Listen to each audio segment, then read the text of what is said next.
सर्वसामान्यांच्या हक्काचा आवाज जागर जनस्थान।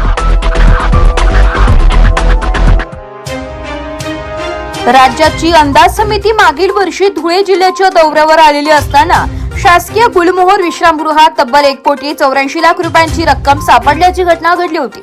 शिवसेना ठाकरे पक्षाचे नेते माजी आमदार अनिल गोटे यांनी सदरचे प्रकरण उघडकीस आणले होते। या घटनेचं 1 वर्ष पूर्ण होऊन देखील याबाबत अंदाज समितीच्या आमदारांवर तसेच या प्रकरणातील संस्थेत आरोपी असलेल्या मंत्रालयातील स्वीय सहाय्यक किशोर पाटील यांच्यावर कोणतीही ठोस कारवाई करण्यात आलेली नाही आहे। या घटनेला 1 वर्ष पूर्ण झाल्याबद्दल शिवसेना ठाकरे पक्षाच्या वतीने आज शहरातील गुलमोहर शासकीय विश्रामगृह येथे प्रतिकात्मक वर्षश्राद्ध घालत या घटनेचा निषेध करण्यात आला। यावेळी कार्यकर्त्यांनी हिंदू धर्माच्या रीतिरिवाजानुसार विधिवाद पूजा करून मुंडन करीत हा अनोख्या आंदोलनात सहभाग नोंदविला। हिंदू धर्माच्या रीतिरिवाजाप्रमाणे वर्षश्राद्धाची पूजा यावेळी पुरोहितांकडून करण्यात आली।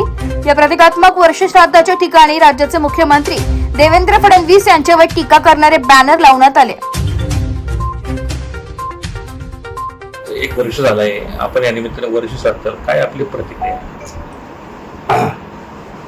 असं आहे की राज्याचे मुख्यमंत्री देवेंद्र फडणवीस रोज घोषणा करतात भ्रष्टाचाराला सोडणार नाही। आता इथे 1,84,00,000 रुपये सापडले,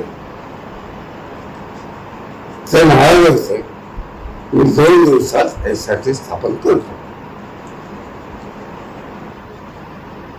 त्यांनी यासाठी का स्थापन केली नाही म्हणून मी त्याला कायम सांगतो, ज्या घोषणा तुम्हाला पेलवत नाही त्या करूच नका।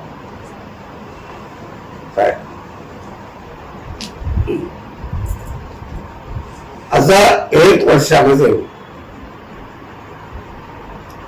माझी काय तेवढी आर्थिक क्षमता नाही, पण वकील औरंगाबाद जाणे यामध्ये मला 4 लाख रुपये खर्च आला। वकील पैशाशिवाय उभे राहत नाही म्हणून मी असा स्वतः टेकलो होतो। काय सरकारच्या वकिलांनी धुळे न्यायालयापासून माननीय उच्च न्यायालयापर्यंत किशोर पाटलांची म्हणजे आरोपी नंबर 1 याची पाठराखण केली आहे।